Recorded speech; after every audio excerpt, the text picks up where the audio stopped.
예, 오늘 저는요, 자기 과신의 치명적인 문제라는 제목으로 하나님의 말씀 증언하겠습니다. 자기 과신이란 말은 자신감이 지나친 거죠. 그죠? 네. 여러분은 혹시 자기 자신을 어떻게 보고 계십니까? 어떤 사람으로 평가하십니까?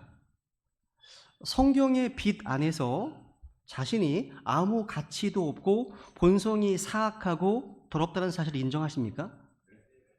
하나님께서는요, 우리의 마음 상태를 잘 아십니다.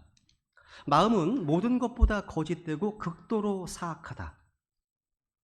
하나님 평가입니다. 여러분, 인간의 본질은 죄입니다. 죄예요, 죄. 이것이 사람입니다. 이건 구약이나 신약이나 동일해요. 인간의 죄성과 부패성은 결코 바뀌지 않습니다. 오늘날 사람들은요, 다양한 방법으로 자신을 개선하기 위해 몸부림치지만 그렇게 하면 할수록 깨닫게 되는 한 가지는 아무것도 바뀌지 않는다는 겁니다. 주님 이렇게 말씀하셨습니다. 읽겠습니다. 시작. 에티오피아 사람이 자기 피부를 표범이 자기 반쯤 변하게 할 수 있느냐? 그리할 수 있다면 악을 향하는 데 익숙한 너희도 선을 향할 수 있으리라. 이건 성경의 증언입니다. 창조주의 판단입니다. 최종 결론이죠. 그죠? 하나님의 평가는요, 어떤 전문가, 어떤 심리학자들의 판단과는 비교할 수 없습니다. 완벽하거든요. 성경은요, 인간이 어떤 상태에 있는지, 우리 인간이 어떤 존재인지 정확히 말해주고 있습니다. 시편에 보시면요, 그들이 모두 물러가 다 함께 더럽게 되었고 선을 행하는 자가 없나니 단 한 사람도 없도다. 전도서에 보면 선을 행하고 죄를 짓지 않는 의인은 땅 위에 하나도 없느니라. 이게 사람입니다. 이것이 저와 여러분의 상태였습니다. 여러분, 성경에 나오는 믿음의 사람들 가운데 이런 자신의 모습에 대해서 제대로 알지 못했던 사람들이 없어요. 하나님의 사람들은요, 자기 속에 있는 부패함, 사악함, 죄성에 대해서 정확히 알고 있었고요. 그래서 자신을 조금도 신뢰할 수 없는 존재라는 사실을 알았습니다. 이걸 선포했습니다. 또 우리도 자신을 잘 알아야 돼요. 성경은 이렇게 선포합니다. 다윗의 기도를 들어보실까요? 한번 읽겠습니다. 시작. 주여 나에게 내 종말과 내 날들의 한계가 어떠한 것인지 알게 하사 내가 얼마나 연약한 존재인지 알게 하소서. 보소서 주께서 내 날들을 한 뼘만큼 되게 하셨으므로 내 시대가 주 앞에서는 없는 것 같사오니 참으로 모든 사람은 최선의 상태에서도 전적으로 헛될 뿐이니이다. 셀라. 시편 기자는요, 자기의 상태를 알게 하시기를 구했습니다. 자신이 어떤 존재인가를 알게 해주시기를 구했다는 거죠. 우리는 인생에서요, 하나님이신 예수 그리스도가 누구신지를 알아야 되고, 그리고 자신이 누구인지를 아는 것이 가장 중요합니다. 하나님을 알고 난 후에 우리가 자신을 볼 때 우리의 본 모습은요, 조금도 자랑할 만한 것이 없습니다. 더더욱 신뢰할 만한 것도 없음을 깨닫게 됩니다. 사람은요, 최선의 상태에서도 헛될 뿐입니다. 가장 좋은 상태에서 헛되다는 말씀하시는 거죠. 하나님은요, 우리의 거룩함이나 선을 전혀 기대하지 않으십니다. 읽어볼까요? 시작. 이는 그분께서 우리의 구조를 아시며 우리가 먼지임을 기억하시기 때문이라. 이는 그들이 한낱 육체이며 지나가서 다시 오지 아니하는 바람임을 그분께서 기억하셨기 때문이라. 여러분, 문제는요, 우리 자신입니다. 우리 또한 이 사실을 안다면 절대 자신을 신뢰하거나 교만하거나 자랑하지 않을 겁니다. 주님께서 우리의 삶에요, 뭔가 좌절이나 절망이나 어떤 쓰라림을 경험하게 하시는 이유가 있습니다. 그건 뭐냐면 자신을 낮추고 자신이 얼마나 쓸모없는 자인지를 알게 하시기 위함입니다. 근데 오늘 이제 본문에 이제 보시면요, 삼손을 보세요. 한번 지나치게 자신을 과신하고 방심하고 있는 모습을 보게 됩니다. 그러니까 자신감이 하늘을 찌르고 있습니다. 혹시 여러분 이런 생각 해본 적 없으세요? 제가요, 이제 1990년도 구원받고 나서요, 이 문제에 대해서 궁금했던 적이 있습니다. 이 문제가 무엇인가 하면, 삼손이요, 들릴라의 유혹에 넘어가서 머리 깎이고 눈 뽑히는 비참한 자리에 빠졌는데, 사실은 삼손이요, 그 이전부터 들릴라가 어떤 의도를 가지고 자기 힘의 어떤 비밀을 알려고 했는지 그걸 눈치채는 일이 여러분이 있지 않았습니까? 예를 들어서 들릴라가 자꾸 그 힘의 비밀이 뭐냐고 좀 알려달라고 캐묻잖아요. 그때 삼손이 귀찮아서 거짓으로 알려줬습니다. 그 내용이 이제 6절 7절에 보시면요. 들릴라가 삼손이 묻습니다. 당신의 큰 힘이 어디서 나오는지 묻는 거예요. 그래서 삼손이 대답입니다.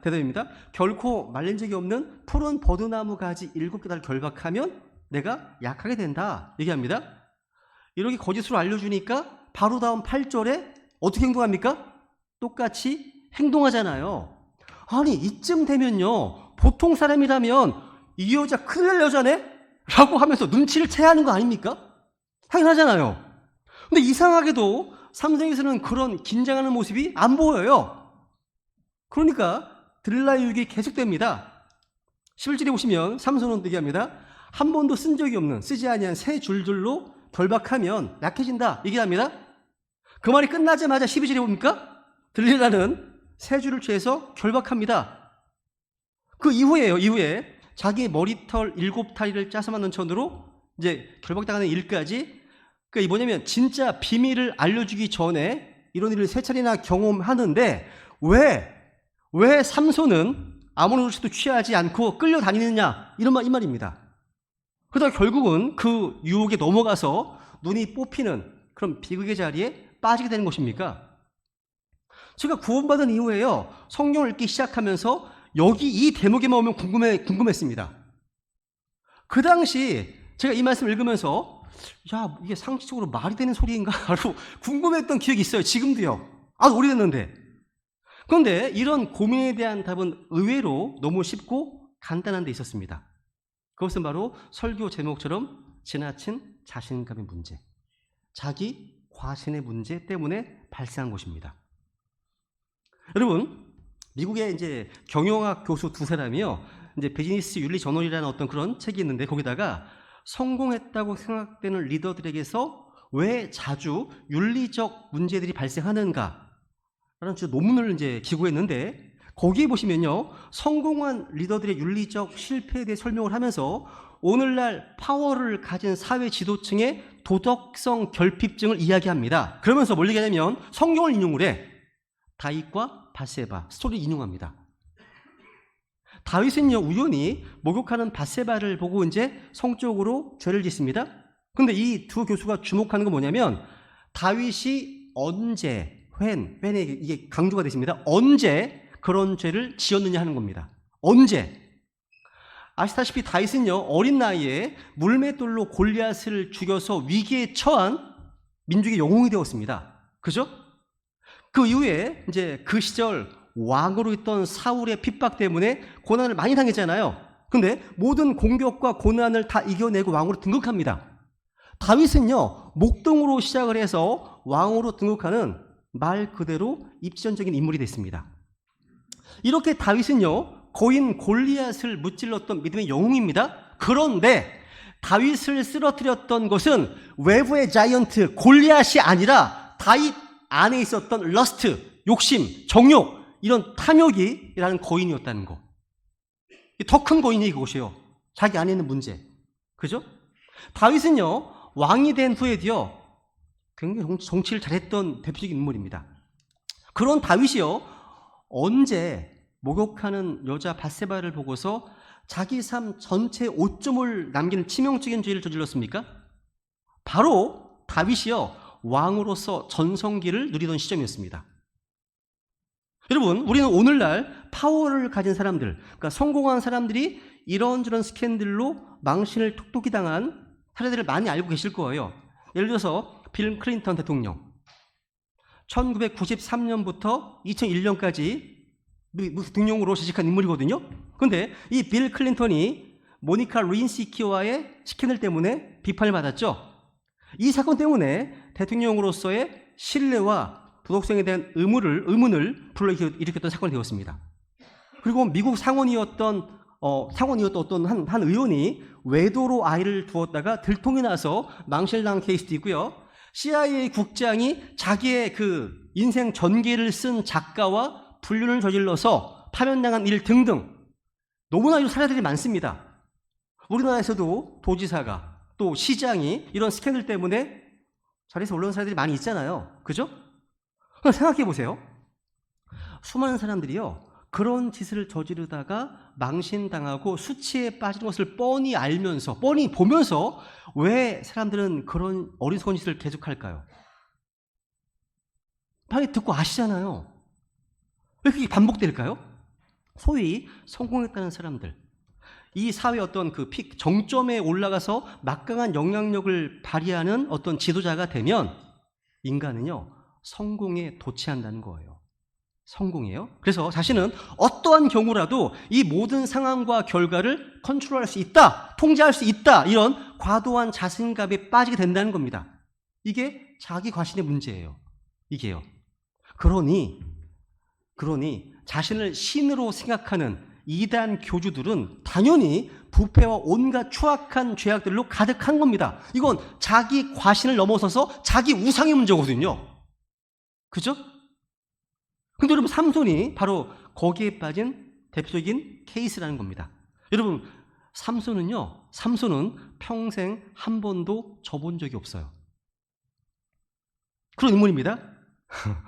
살아가면서요, 자기가 뜻한 대로, 자기가 의도한 대로 되지 않은 일이 한 번도 없었습니다. 그러니 들릴라라고 하는 예쁜 여자가 자꾸 유혹합니다. 근데 이 여자가 삼손 보기에는 가스로운 거예요. 아, 참 웃긴 거죠. 초등학교 1학년 아이가 싸움을 거는 겁니다, 나하고. 이런 거예요. 얼마나, 어떻게 보면 어떤 면에서는요, 그렇게 유혹하는 들릴라가 귀엽게 느껴졌을지도 몰라요. 이렇게 방심하다가 결국 한순간에 무너져 버리는데, 그렇게 머리털이 잘려서 힘을 잃던 그 상황에서 삼손은 뭘 하고 있었습니까? 그거 아세요? 삼손이 19절에 보세요. 읽겠습니다. 시작. 그녀가 그를 자기 무릎을 이어 잠들게 하고는 사람을 불러 그의 머리털 7타리를 밀게 한 뒤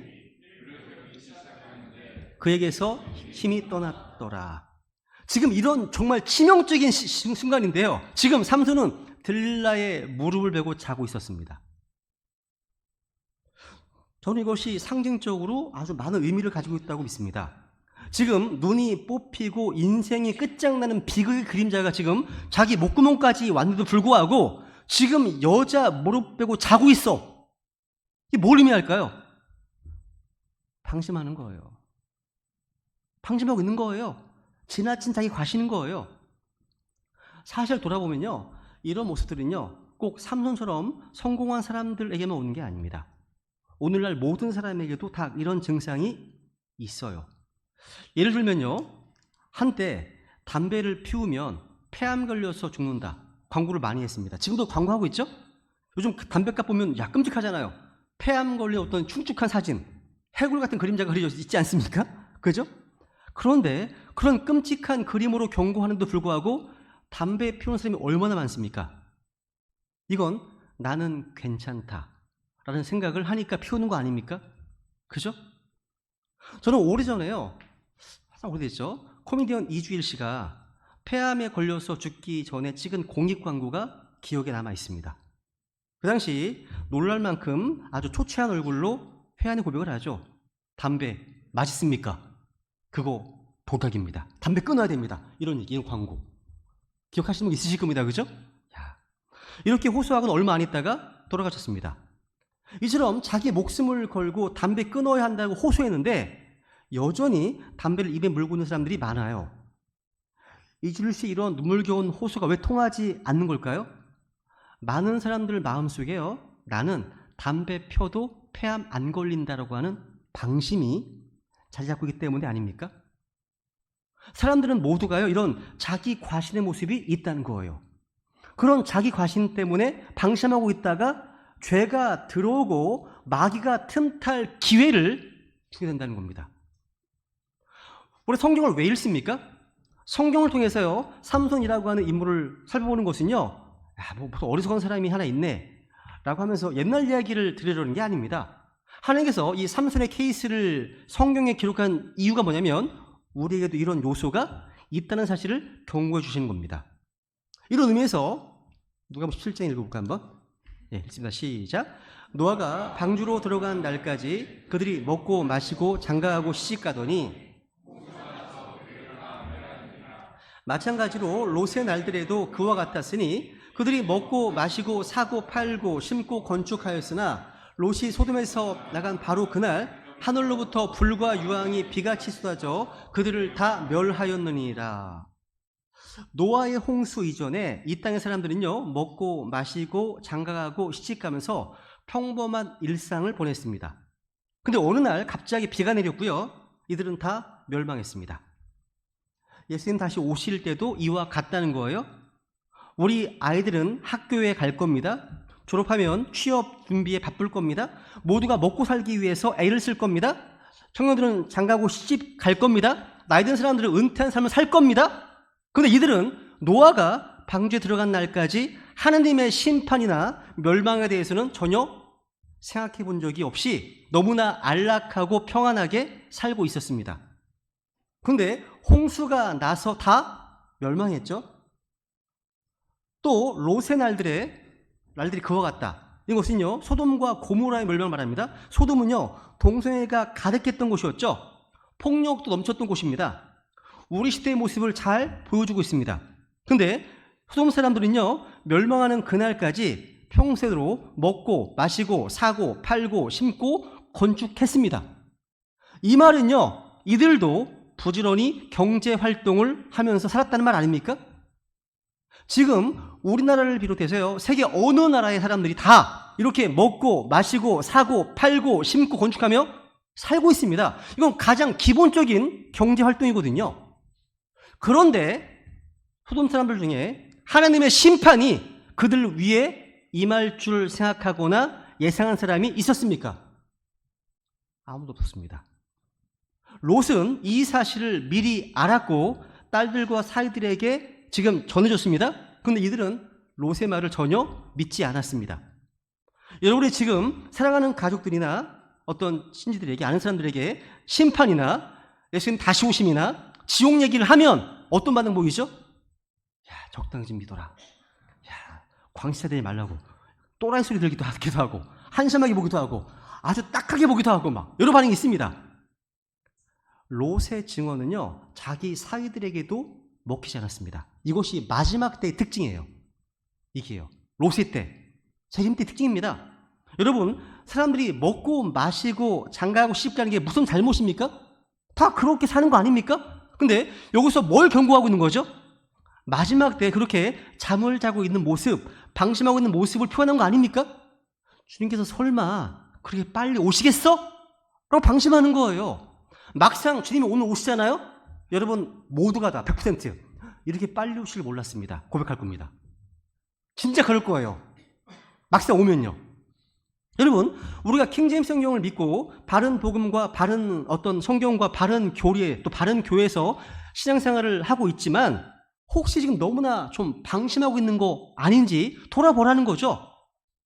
먹고 마시고 장가가고 시집가고 사고 팔고 심고 건축했지만 그 속에서 우리가 늘 마지막 때에 대한 두려움과 긴장감을 가져야 된다는 거예요. 자칫하면 내 눈도 삶처럼 그럼 뽑히게 될지 모른다고 하는 두려움이 있어야 되는 겁니다. 깨어있어야 한다는 말이죠. 로마 13장 읽어볼까요? 한번? 11절 시작. 그뿐만 아니라 너희가 때를 알되 지금이 우리가 잠에서 깨어야 할 바로 그때임을 아나니 이는 이제 우리의 구원이 우리가 믿었을 때보다 더 가까이 있기 때문이라. 너희가 때를 알되 지금이 어떤 때인지 무엇을 해야 될 때인지 아는 거 너무 중요한 거예요. 때를 알되 지금은 잠에서 깨어야 될 바로 그때입니다. 오늘날 잠을 자고 있는 크리스찬들이 너무나 많습니다. 깨어야 할 때입니다. 지금 정치, 경제, 사회, 문화 등 우리나라뿐만 아니라요, 전 세계에 일어나고 있는 일들을 보면 느끼실 겁니다. 혼란 그 자체입니다. 혼돈 그 자체예요. 저는요, 주님께서 조금 늦게 오셔서 우리 아이를 낳을 때쯤 되면 이 세상이 어떻게 변해 있을지 두려운 생각이 듭니다. 그런 마음이 진짜 들어요. 세상은 이처럼 상상하기 어려운 마지막 때를 향해 달려오고 있는데 우리는 여전히 너무나 좀 느긋하고 방심한 가운데 살아가고 있지 않은가 두렵습니다. 혹시 지금 우리 모습이 마치 들릴라의 그 달콤한 무릎에 배워서 잠을 자고 있는 모습 아닌지 오늘날 교회의 모습은요, 마치 밭은 추수하게 되었는데 거두러 나가지 않습니다. 원수들이요, 성벽을 넘어오는데 보초를 서는 파수꾼들로부터 모든 군사들이 졸고 있는 그런 모습이 마치 오늘날 교회 모습으로 보이면서 저는요. 근데 우리 베다니 가족들은 깨어 있어야 됩니다. 여러분, 우리 성경 신자들은 지금 깨어나야 됩니다. 삼손은 잠든 사이에 머리카락이 잘리고 원수에게 사로잡혔기 때문입니다. 오늘 본문 1절 자세히 보세요. 한번 주목해 보세요. 여기에 많은 메시지가 있어요. 읽겠습니다. 시작. 그 뒤에 삼손이 가자에 가서 거기서 한 창녀를 보고 그녀에게로 들어갔더니, 보세요. 여기 나오는 삼손이요, 가자에 갔다. 정말 중요한 구조래요. 여기에 가자라고 하는 곳은요, 필리스타인 블레셋 최남단에 있는 곳입니다. 그러니까 지도로 보면 가자는 맨 아래쪽에 있습니다. 그리고 이스라엘 국경은 맨 위에 있어요. 단 보이시죠? 브엘세바 단까지가 이스라엘 국경이거든요. 위에 있습니다. 북쪽에 위치했다고 했다는 거죠.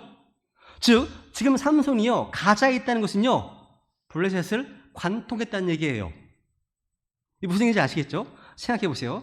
바로 앞에 사사기 15장에서요, 삼손은요, 나귀의 새 턱뼈로 수많은 블레셋 사람들을 죽였기 때문에 지금 블레셋 입장에서는 삼손은 요주의 인물이에요. 근데 삼손은요, 블레셋의 북쪽에서 시작해서 최남단에 있는 이 가자까지 관통해 갔다는 겁니다. 그런데 삼손이요, 가자라는 지역의 한 창녀 집에 들어갔다? 그 지역이 난리가 나겠죠. 그죠? 그죠? 저 여기에 삼손의 심리가 보여요. 무슨 얘기냐면, I'm okay. 난 괜찮다라는 겁니다. 난 괜찮다. 자기 나를 어떻게 할 거야? 나를 어떻게 할 수 있어, 네가? 이런 거예요, 지금. 그리고 또 실제로 블레셋을 관통하는 동안 삼손은요, 자기가 자신했던 대로 됐습니다. 아무도 건드리지 못합니다. 삼손에게. 못 건드립니다. 이런 모습을 보면서 무슨 생각이 드십니까? 야, 거침없는 모습이 너무나 멋있게 느껴지십니까? 남자가 이 정도는 돼야지, 이렇게 생각하십니까? 지금? 불행하게도요, 삼손의 이런 자신감, 방심이요, 두 눈이 뽑히는 비극을 초래하는 원인이라는 겁니다. 이걸 잊어서는 안 되는 겁니다. 차라리 블레셋을 관통하는 가운데 비참하게 두들겨 맞아 갈비뼈가 부러지고 다리가 좀 부러지고 했더라면 이런 과정을 통해서 좀 긴장도 하고 조심하기 시작했을 텐데, 그죠? 그러면 삼손은 비극적인 어떤 종말을 맞지 않았을 겁니다. 그죠? 여러분, 이런 삼손의 과도한 자존감이 왜 문제가 됐습니까? 여기에는요, 치명적인 두 가지 부작용이 있었습니다. 첫 번째 뭐냐면요, 잘못된 시선이에요. 1절 보시면요, 가자에 갔습니다. 거기서 가자마자 한 창녀를 보고, 되게 웃겨요. 이 지금 창녀를 봤습니다. 삼손이요, 위험한 블레셋 지역을 관통하는 동안에 지금 삼손을 제지한 사람이 없었던 승승 장구가 왜 삼손을 망하게 하는 요인이 될 수밖에 없습니까? 삼손이 가자에 오는 과정 가운데 블레셋의 강력한 공격을 받아서 죽을 고비를 넘겼다면 그 과정에서 에낙고리를 외쳤던 때와 같은 은혜를 구했을 것이고, 만약 삼손이 하나님 앞에서 그러한 절박한 심정이 있었다면 가자에 가자마자 거기서 한 창녀를 보고 이런 방심은 피할 수 있었을 것이기 때문입니다. 여기에 중요한 교훈이 있습니다. 삼손처럼요, 잘못된 자신감에 빠지는 사람들은요, 시선이요, 창녀와 같은 잘못 곳을 향해 지금 돌아갈 수밖에 없습니다. 그러니까 현실적으로요, 자신의 영적 상태가 어떤지 점검하려면 자기의 눈이, 자기의 시선이 어디를 향하고 있는지, 어디에 관심을 갖고 있는지 바라보는지를 살펴보면 알 수 있습니다. 이겁니다. 그러니까 우리가 뭘 바라보는가, 이게 우리의 영적 수준인 거예요. 이게요. 여러분, 하나님에게서 어떤 통제를 받는 사람은요, 우리의 눈도 통제를 받습니다. 그죠? 아무리 우리 신앙생활을 했더라도요, 삼손처럼요, 가자에 가자마자 창녀를 향해 시선을 옮기는 사람은요, 이건 건강한 크리스천이 아니죠. 그죠? 점검해야 됩니다. 지금 나의 시선이 어디를 향해 있는지. 시편 읽습니다. 시작. 오 하늘들에 거하시는 주여, 내가 주께로 내 눈을 드나이다. 보소서, 종들의 눈이 자기 주인의 눈을 바라보는 것 같이, 여종의 눈이 자기 여주인의 눈을 바라보는 것 같이, 그렇게 우리 눈이 주 우리 하나님을 기다리되 그분께서 우리에게 긍휼을 베푸실 때까지 기다리나이다. 우리 시선이 주님께로 향하되 마치 주인이 뭘 원하시는지 민감하게 바라보는 종의 심정을 가지고 바라보고 있다면 이런 사람이 엉뚱한 곳을 그런 곳으로 견눈질할 수 있겠습니까? 그렇죠? 그러니까 하나님께서 도와주지 않으셔도 나는 아무 문제 없어. 이런 식의 교만한 자신감을 내려놓고 오직 은혜를 구하면서 주님께 우리 시선을 옮겨야 한다는 거죠. 그래서 성경은요, 우리 믿음의 창시자요 또 완성자이신 예수님을 바라보자. 그러니까 이 시선이 제대로 교정되는 것에서부터 영적 회복이 이루어지는 겁니다. 이게요. 창세기 보시면 읽어볼까요? 시작. 롯이 아브라함과 갈라선 뒤에 주께서 아브라함에게 이르시되 이제 내 눈을 들어 내가 있는 곳에서부터 북쪽과 남쪽과 동쪽과 서쪽을 바라보라. 여러분, 타락이 극심한 이 시대에 우리 눈에 뭐가 보이십니까? 보이는 것마다 더러운 것이고 탐욕적인 것이고 또 인터넷으로 검색하는 것마다 상상하기 어려운 저급한 것들이라면 그게 자신의 영적 실력이고 영적 수준인 겁니다. 그게요. 시선을 옮겨야 되는 겁니다. 그죠? 지금 이 시대는요, 너무나 혼미해서 제대로 된 게 하나도 없는 지경입니다. 우리는 오늘 이 시대를 향해서 주님께서 말씀하시는 이 음성을 들어야 됩니다. 이제 내 눈을 들어서 바라보라고요. 할 일이 너무나 많은 세상에서 주님께서 주신 그 사명을 감당하려면 먼저 우리 시선부터 교정되어야 됩니다. 두 번째, 자기 과신에 빠진 삼손의 치명적인 부작용. 두 번째 뭐냐면 브레이크의 부재입니다. 한마디로 제동장치의 부재입니다. 무슨 얘기냐면 자기 과신은요, 우리의 제동장치를 망가뜨리는 결과를 가져다 줘요. 다 할 수 있으니까.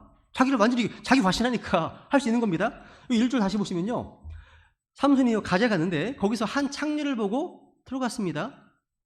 잘 보세요. 성경은요 이렇게 안 돼 있습니다. 거기서 한 창녀를 보고 삼손이 들어갈까 말까 들어갈까 말까 망설이고 망설이다 못 참아 들어갔다. 이렇게 안 돼 있어요. 그냥 직진이야. 그렇죠? 되게 웃기더라고요.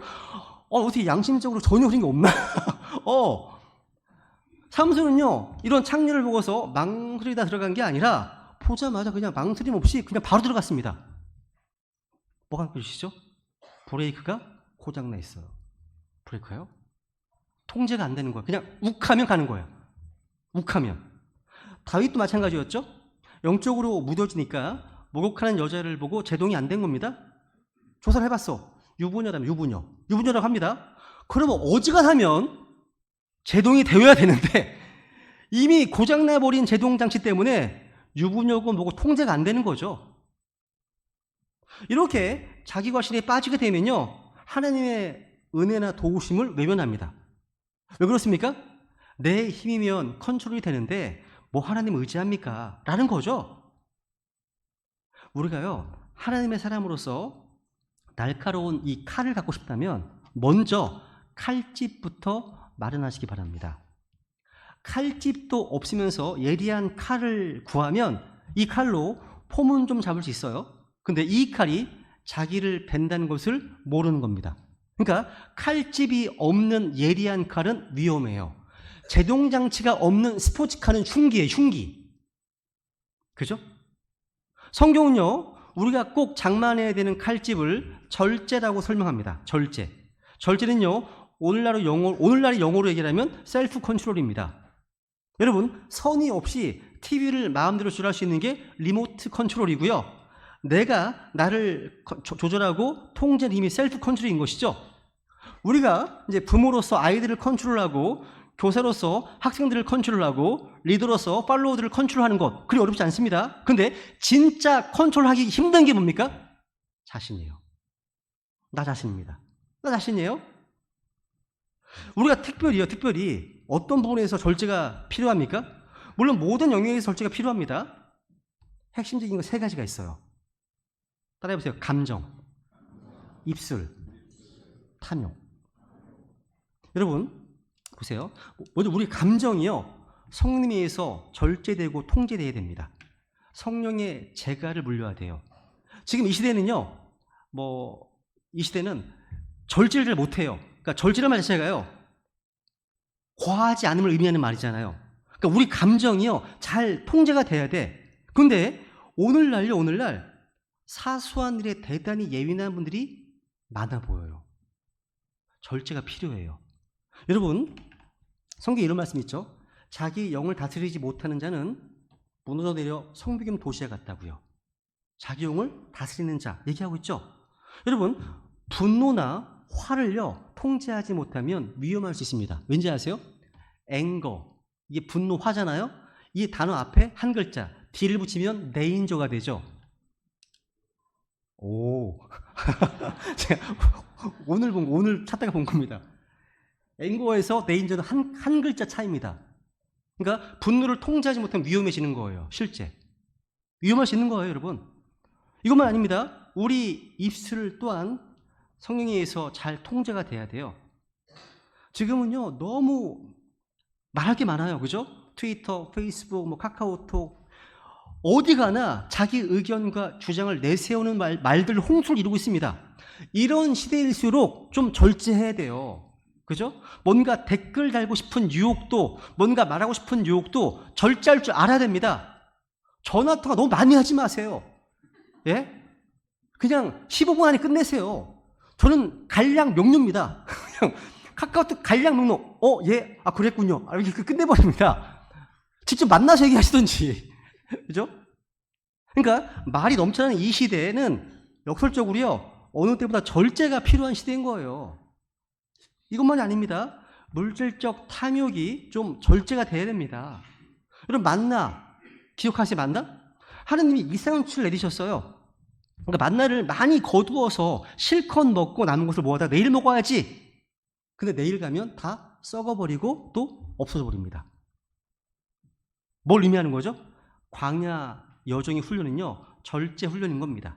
그러니까 먹을 것이 아무리 많아도 내가 먹을 양만큼만 취하는 거예요. 나머지는 포기하는 거죠. 이 절제예요. 절제입니다. 이걸 기르는 것이 광야 훈련인 겁니다. 오늘 우리는 이런 훈련이 너무 안 돼 있다 보니까 어떻게 쓰든 간에 조금이라도 더 많이 모아다가 곳간에 쌓아두고 그것도 모자라가지고 남의 것까지 빼앗으려고, 이런 탐욕적인 시대에 물들어 있을 수 있습니다. 우리가요. 그런 시대예요. 어쨌거나 우리는 이렇게 해요. 세 가지, 감정을 절제하고 또 입술을 절제하고 또 물질적 탐욕을 절제할 수 있는 은혜가 필요한데, 이 능력은요 내 안에서 오는 게 아니라 성령님을 의지할 때 주어지는 거예요. 읽어볼까요? 시작. 그러나 성령의 열매는 사랑과 기쁨과 화평과 오래 참음과 부드러움과 선함과 믿음과 온유와 절제니 이 같은 것들을 대적할 법이 없느니라. 그러니까 절제가 뭐예요? 성령의 열매라고 말씀하시네요. 그러니까 반드시 성령님을 의지해야 되는 겁니다. 성령님께 자신을 내어드려야 되겠죠. 절제가요 영적인 문제라는 겁니다. 절제가요. 절제는 우리가 노력하고 몸부림치는 것도 필요하지만 성령 주시는 선물이라는 거예요. 구약의 다윗이 이걸 증명해주는 인물이잖아요. 다윗이요 성령으로 충만할 때, 다른 말로 성령님에 의해서 통제가 이루어질 때 일어난 일을 아시잖아요. 동굴에 숨어 있었던 다윗에게 원수 시절에, 그러니까 사울의 목을 벨 수 있는 절호의 기회가 찾아왔습니다. 이런 절호의 기회를 어쩔 사람이 어디 있겠습니까? 그런데 그런 상황에서 다윗에게 믿기지 않는 절제가 이루어졌습니다. 하나님이 기름 부으신 사람, 하나님이 세운 사람을 내 손으로 죽이지 않겠다. 하나님이 알아서 하실 것이라는 거죠. 다윗은 사울을 죽이지 않았습니다. 다윗은요 자기의 원수를 죽이고자 하는 본능을 제어한 겁니다. 이게요, 그죠? 놀라운 것은요, 이런 무서운 절제를 보여줬던 다윗이지만 교만해져서 성령님의 인도하심에 둔감해지니까 목욕하는 여자를 보고 충동이 생겨나니까 그 충동 하나를 절제하지 못해서 수체 자리에 빠져버렸다는 겁니다. 아니, 이 두 인물이 같은 인물이라는 게 믿기지 않을 정도입니다. 그래서 우리는 우리를 통제하게 하는 성령 충만을 구해야 되는 겁니다. 이제 말씀의 결론을 맺겠습니다. 우리 앞에서 언급했던 히브리 12장 2절 같이 읽어보겠습니다. 마지막 구절인데요. 시작.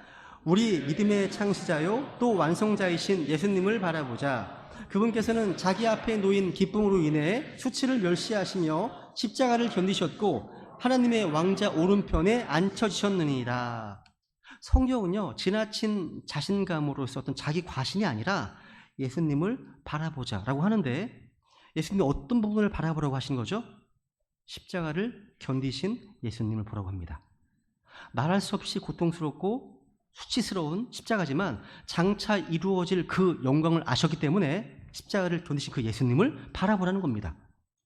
그 예수님을 바라볼 때 지나치게 자신감에 충만했던 이 삼손의 비극적인 그런 엔딩의 주인공이 되지 않을 겁니다. 절대할 수 있게 되고요, 인내할 수 있게 되는 겁니다. 우리 이 시간 오늘 이 말씀이요, 우리의 삶 속에 실질적인 능력이 되기를 소망하면서 우리 주님께 은혜를 구하겠습니다. 기도하시겠습니다.